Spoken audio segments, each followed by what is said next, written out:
இன்னைக்கு உங்களுக்கு ஒரு மலர் மருந்தை பற்றி சொல்கிறேன். ஆஸ்பென்னு ஒரு மலர் மருந்து இருக்கு.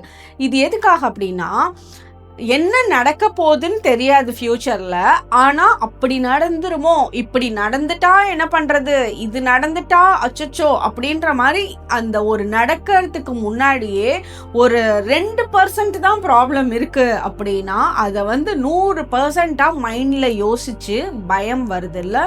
ஸோ இந்த தேவையில்லாத பயங்களை குறைக்கிறதுக்கு உண்டான மலர் மருந்து தான் ஆஸ்பென்.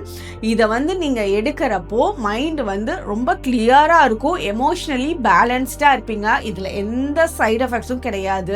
அதே மாதிரி நீங்கள் இது கூட உங்களுக்கு இன்னும் வேற என்னென்னலாம் எமோஷன்ஸ் இருக்கோ அதையும் சேர்த்து எடுக்கிறப்ப ஒரு பெரிய மாற்றங்கள் பார்க்க முடியும். ஏன்னா மலர் மருந்து நமக்கு ஒரு கடவுள் கொடுத்த ஒரு வரப்பிரசாதம் தான் சொல்லணும். அவ்வளோ ஒரு எமோஷனல் சேஞ்சஸை கொடுக்கக்கூடியது.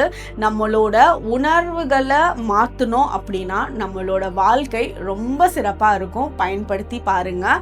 உங்களுக்கு மலர் மருந்து பற்றி இன்னும் டீட்டெயில்ஸ் தெரியணும்னா ஸ்க்ரீனில் இருக்க நம்பரையும் காண்டாக்ட் பண்ணிக்கலாம். தேங்க்யூ.